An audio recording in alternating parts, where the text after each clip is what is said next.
Hello everyone, welcome to the Political Science tutorial. This is the one place to learn everything about political science. This channel will help you all with all the concepts of political science as well as theories in both English and Hindi. So, spread a word regarding this channel. Hello and welcome to this new tutorial.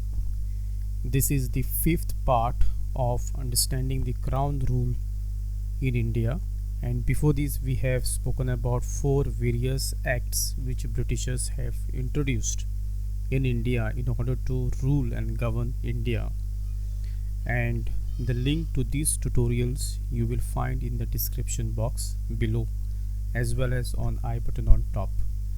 So let us continue the fifth part, that is the Government of India Act of 1919.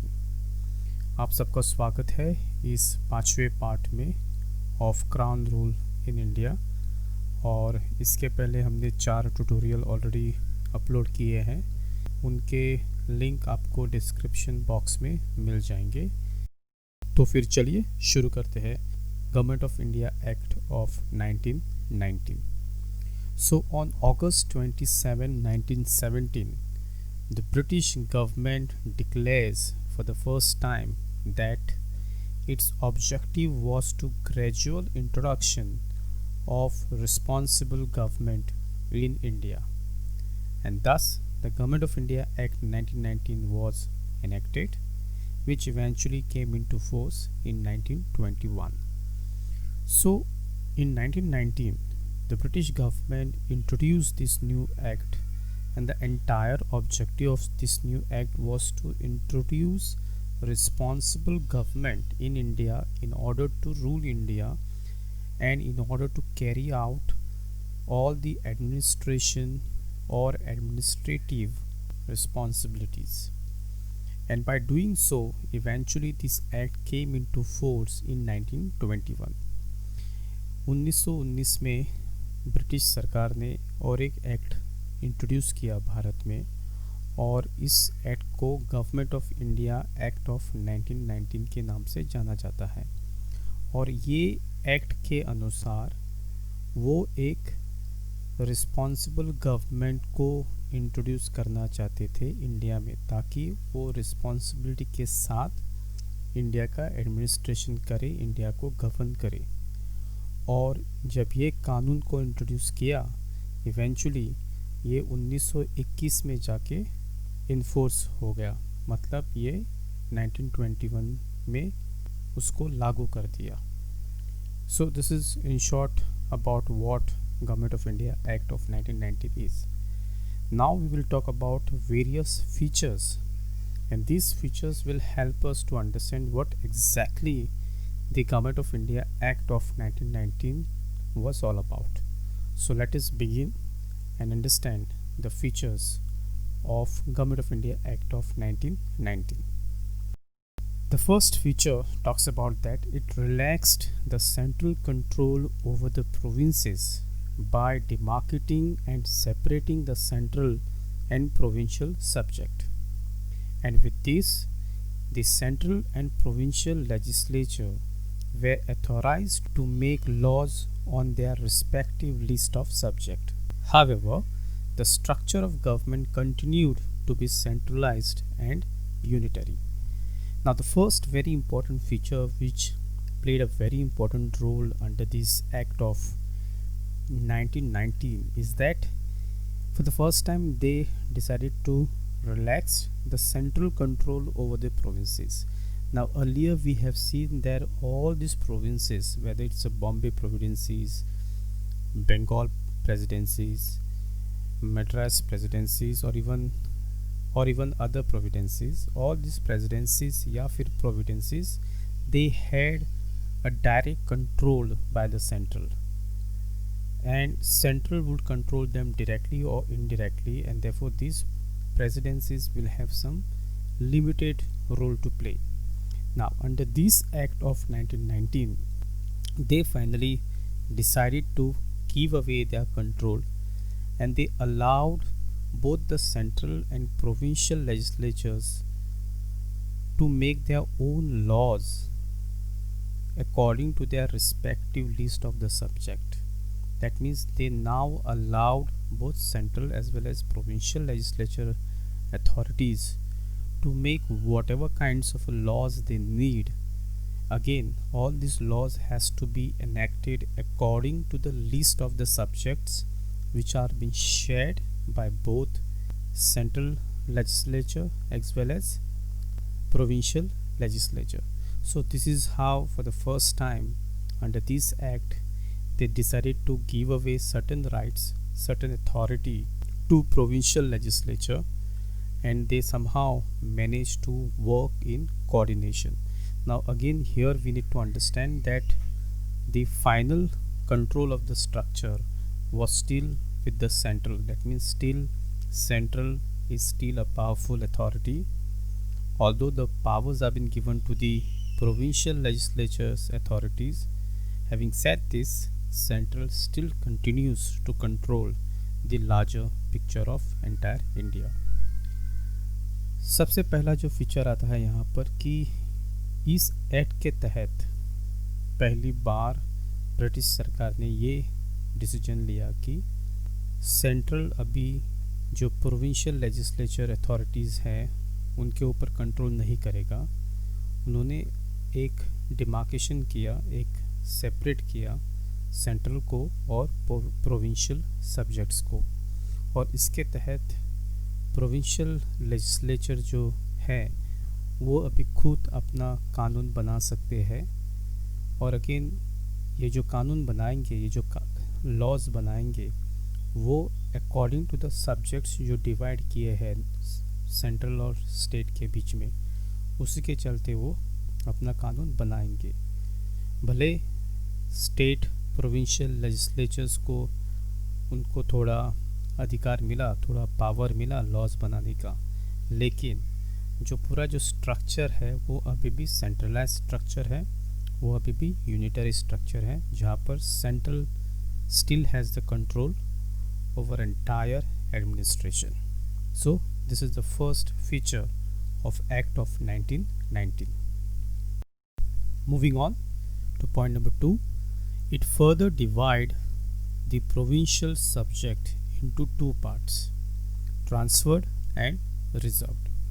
The transferred subjects were to be administered by the governor with the aid of ministers responsible to the Legislative Council, whereas the reserved subjects on the other hand were to be administered by the governor and his executive council without being responsible to the Legislative Council. Now this is again a very important division of various subjects, especially when it comes to provincial subject. So here we need to understand that at provincial level, again the subjects were divided into two parts. One is called transfer subject and another one is called reserved subject. Now what is the transfer subject is all about? Now the transfer subjects were supposed to be administered by governor with the help of his ministers.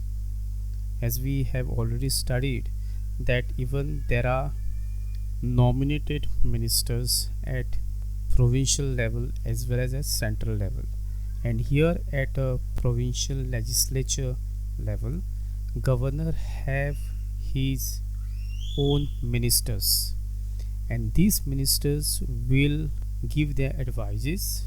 This minister will work in coordination with the governors on certain subjects, and these subjects are called transfer subject, and this subject will be governed together, or I would say under this transfer subject the entire administration will be carried out by the governor with the help of the ministers, and these both are responsible to the Legislative Council. Whereas reserved subject, when it comes to reserved subject, here the administration of all these reserved subjects carried out by governor and his executive council, and both here are not responsible for Legislative Council. So this is a very simple point to understand. Let me again repeat. that under the Government of India Act of 1919, the second feature is that they divided the provincial subject into two parts, transferred and reserved. The transferred subject was supposed to be carried out by the governor with the aids of the ministers, basically with the help of the ministers who are both responsible to the legislative councils. Whereas under the reserved subject, the entire administration will be carried out by governor and his executive council, and here these are not responsible for the legislative council.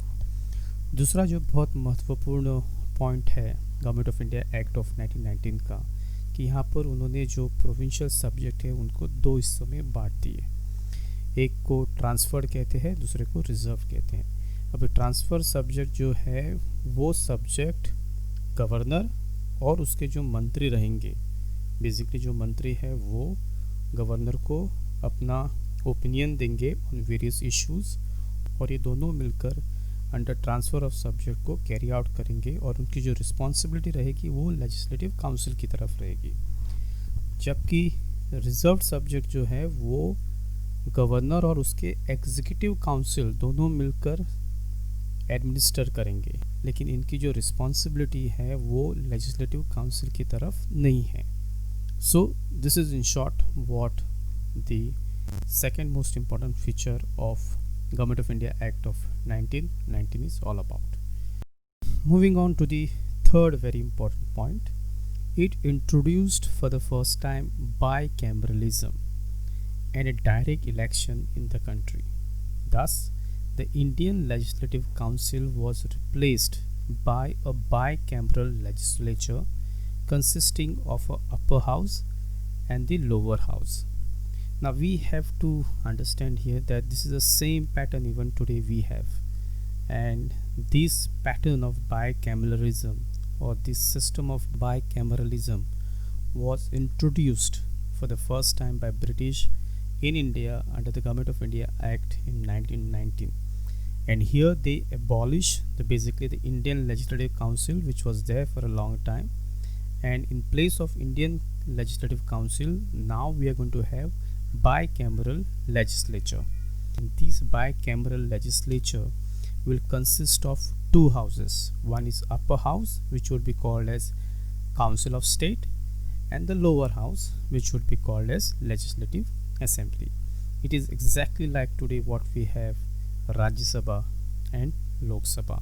Anyways, तीसरा जो बहुत महत्वपूर्ण point है इस feature का, कि British सरकार ने भारत में पहली बार बाई कैमरलिज्म को इंट्रोड्यूस किया, और इस बाई कैमरलिज्म के तहत डायरेक्ट इलेक्शन भी इंट्रोड्यूस किए देश में।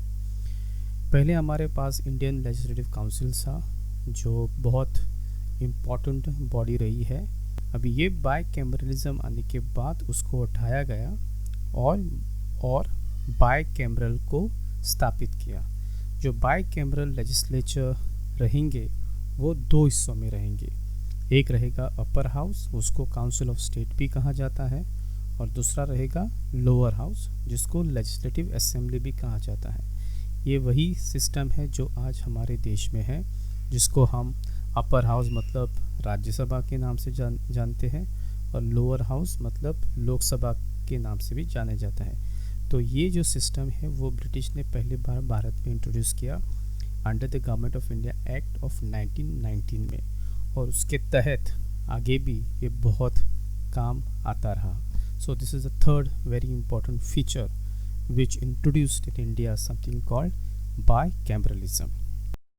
Moving on to the fourth very important point, that it required that the 3 of the 6 members of the Viceroy Executive Council were to be Indians. It's a very simple point, that the fourth very important feature of this act is that out of those 6 members which consist of or which comprise of Executive Council of Viceroy, out of this 3 members will be an Indian. This is a very simple point. चौथा जो बहुत important point यहाँ पर ये है कि जो viceroy executive जो काउंसिल रहती है, जहाँ पर 6 मेंबर रहते हैं, उस 6 में से 3 मेंबर हमेशा इंडियंस रहेंगे। ये चौथा पॉइंट है। Moving on to the point number 5th, it extended the principle of communal representation by providing separate electorate for Sikhs, Indian Christians, Anglo Indians and Europeans. Now this is another very important development under this act, that they extended this principle of communal representation. If you remember earlier in 1909 act, they have extended this principle of communal representation to Muslims. Now they have extended to other communities in India as well. Example, Sikhs, Indian Christians, Anglo Indians as well as European. पांचवा जो बहुत महत्वपूर्ण point है इस feature का, that जो communal representation जो introduce किया था ब्रिटिश सरकार ने 1909 में, उस वक्त वो सिर्फ मुस्लिम्स को ही दिया गया था, लेकिन अभी 1919 के एक्ट के अनुसार ये कम्युनल रिप्रेजेंटेशन अभी बाकी कम्युनिटीज़ को भी दिया गया, जैसे कि सिख्स है, इंडियन क्रिश्चियंस है, एंग्लो इंडियंस है और यूरोपियंस है। Moving on to the point number 6, it granted franchise to a limited number of people on the basis of property, tax or education. Now what does it mean by franchise? It basically means right to contest election and right to vote. Very important. Basically the stress is more on right to vote. So the first time in India they decided to give right to vote to various people, but again they kept it in a limit, and only people who has a property, who pays taxes to the British government and who are educated will have a right to exercise this right. 6 जो बहुत महत्वपूर्ण point है, इस point के अनुसार British सरकार ने एक लिमिटेड फ्रेंचाइज को इंट्रोड्यूस किया भारत में, ताकि जो लोगों के पास प्रॉपर्टी रहेंगे, जो लोग टैक्स भरते हैं या फिर जो शिक्षित है, एजुकेटेड लोग हैं, उनको ही ये उनका अधिकार रहेगा, ताकि इलेक्शन में वो लोग इलेक्शन कॉन्टेस्ट करें और इलेक्शन में अपना मतदान दे सकते हैं. So this right to franchise was given to only limited people. Next very important point, that it created a new office of a High Commissioner for India in London and transferred to him some of the functions which so far were performed by the Secretary of State for India. Now they have created a new office for India, basically High Commissioner for India, that too in London, and all those functions which were earlier performed by the Secretary of State for India, now some of those functions have been transferred to the High Commissioner for India. सातवां जो महत्वपूर्ण point यहाँ पर है कि अभी British सरकार ने एक नया ऑफिस ओपन कर दिया और इस ऑफिस को नाम दे दिया the high commissioner for India.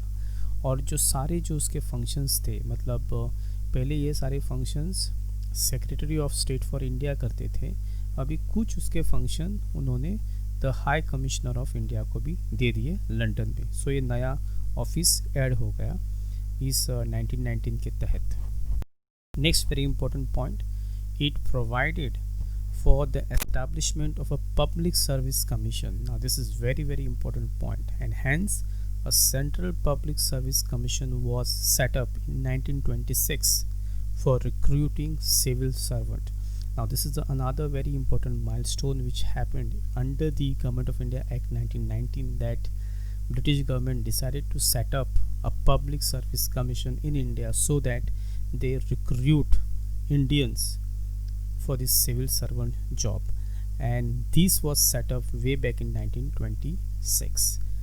आठवां जो बहुत महत्वपूर्ण पॉइंट ये है कि इस एक्ट के अनुसार भारत में अभी ब्रिटिश सरकार ने पब्लिक सर्विस कमीशन को स्थापित किया, और आगे चलकर यही पब्लिक सर्विस कमीशन बहुत इम्पोर्टेंट रोल प्ले किया है और आज भी करता रहा है. और इसकी जो स्थापना हुई फाइनली 1926 में हुई, और इन्होंने क्यों कर दिया, ताकि उन्हें एडमिनिस्ट्रेशन में मदद मिलने के लिए वो नए इंडियंस रिक्रूट करते थे, basically to recruit Indian people to help them in the civil affairs, मतलब civil servant. 9 point, it separated for the first time provincial budget from the central budget and authorized the provincial legislature to enact their budget. Now this is another very important development which British introduced under the 1919 Act, that finally they separated the provincial budget from the central budget, and here they gave authority, they gave power to all the provincial legislature to enact their own budget. Before this, the entire budget was enacted and controlled by central authority, but now provincial authorities are also have some freedom to enact their own budget. नवा जो बहुत महत्वपूर्ण point है यहाँ पर, under government of India act 1919 British सरकार ने जो बजट जो बनता था पहले उसको अभी डिवाइड कर दिया, उसको अभी सेपरेट कर दिया। पहले क्या होता था कि बजट सेंट्रल गवर्नमेंट बनाती थी, लेकिन अभी for the first time in 1919 it was introduce that जो प्रोविंशियल लेजिस्लेचर रहेंगे वो अपना खुद का बजट एनेक्ट करेंगे, डिपेंड्स ऑन उनकी रिक्वायरमेंट के हिसाब से। So this is another very important wonderful development. And the last very important point of this act of Government of India Act 1919 is that it provided for the appointment of the Statutory Commission to inquire into and report on its working after 10 years of its coming into the force.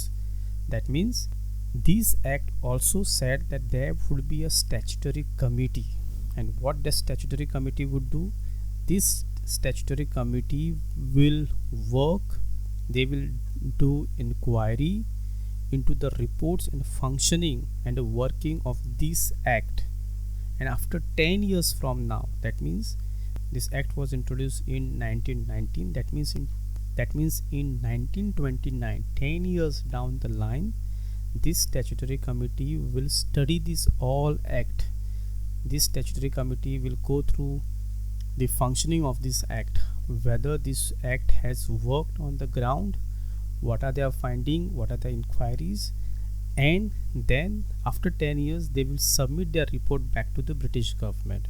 So this is basically, they wanted to have a review commission, they wanted to review their own act, its own functioning and its working after 10 years, and for that they have already made and provision under this act that they will appoint a statutory committee to inquire into and report on its working after 10 years of its coming into force.